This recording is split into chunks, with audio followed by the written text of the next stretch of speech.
Those buildings are down, those cities are gone, they're gone. And we continue to give billions of dollars to a man who refuses to make a deal, Zelenskyy.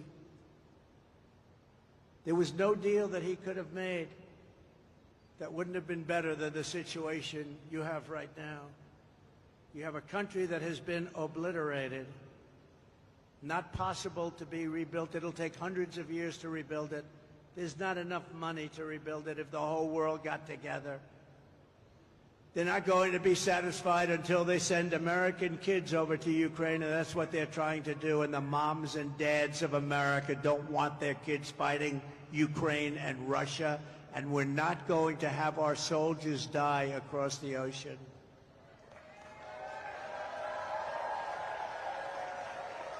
I will restore, as I did for 4 years, the only president in 81 years, they say, no wars. Hillary Clinton said, look at him, look at him. He'll immediately start wars. No. Then she said, look at his rhetoric. He's going to start wars. I said, no, my rhetoric is going to keep us out of wars. And that's what happened. I kept you out of wars.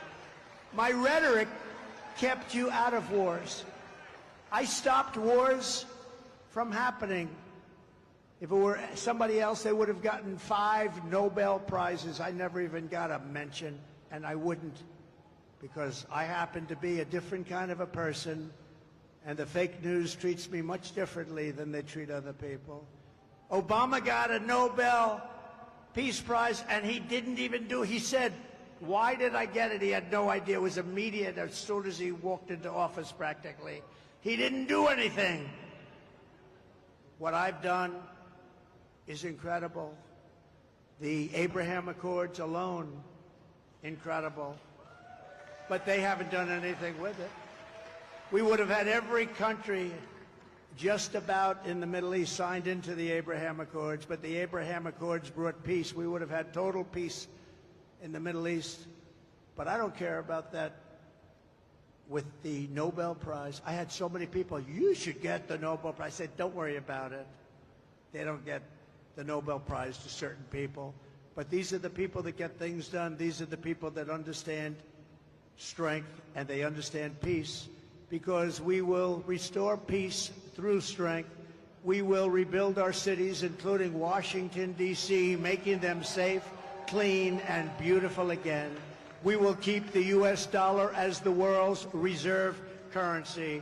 This is how we will end the era of inflation, mayhem, and misery under Kamala and Crooked Joe, and unleash safety, prosperity, and peace for Americans of every race, religion, color, and creed. We're going to do things for our people that haven't been done for a very long time. And we started 4 years ago. We were doing things that nobody ever believed, jobs. We had the greatest economy in the history of our country 4 years ago, 7 years ago, 6 years ago, and 5 years ago. Together we will deliver low taxes, low regulations, low energy costs, low interest rates, low inflation, so that everyone can afford groceries, a car, and a home, the American dream. We will stop the invasion and end migrant crime, support our great police, strengthen our military, build a missile defense shield over our country, keep critical race theory and transgender insanity the hell out of our schools, and we will keep men out of women's sports. We will defend the Second Amendment, restore free speech, and we will secure once and for all our elections. Our elections are under siege. Everyone will prosper, every family will thrive, and every day will be filled with opportunity and with hope. But for that to happen, we must defeat Kamala Harris, and we must stop her country-destroying liberal agenda once and for all. It has to end. We have to bring our country and take our country back. So get everyone you know and vote. We want a landslide that's too big to rig. Very simple. Too big to rig. On November 5th, we will save our economy, we will save our country. It will go down as the most important day in the history of our country. We will rescue our middle class. We will reclaim our sovereignty and restore our borders. We will put America first all the time, and we will take our country back. North Carolina, get out to vote. Thank you. God bless you. And God bless America. Thank you very much, everybody. Thank you. Thank you very much. Thank you very much, everybody. And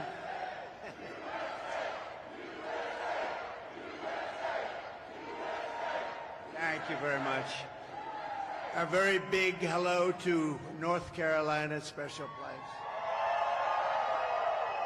You saw the other day my little granddaughter, she's named Carolina. This for a reason, because Lara, her mother is from here, and she's doing a fantastic job, a fantastic person. So it's great to be here and great to be back in this beautiful state with thousands of proud, hard-working American patriots, which is what you are.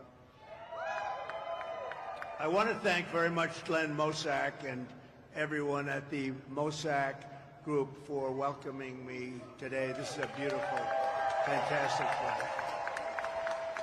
And I must tell you, Glenn is the owner and the boss and all of that, and he grabbed me as I'm coming up. He grabbed me, sir, I want to just tell you something. He said, before tariffs, when you put those tariffs on, this was just a dead, empty building. It wasn't functioning. And you put those tariffs on, and now we're a manufacturing powerhouse. He said they were only importing product. Now they're making product, and they're making a lot of it. You see a lot of it here. That's a lot of product. And I really, I know that. I've known that for a long time, and that's what we're going to be doing on a much, much larger scale. And our congressmen that are here and senators, a lot of people here. I'll just introduce a couple real fast, but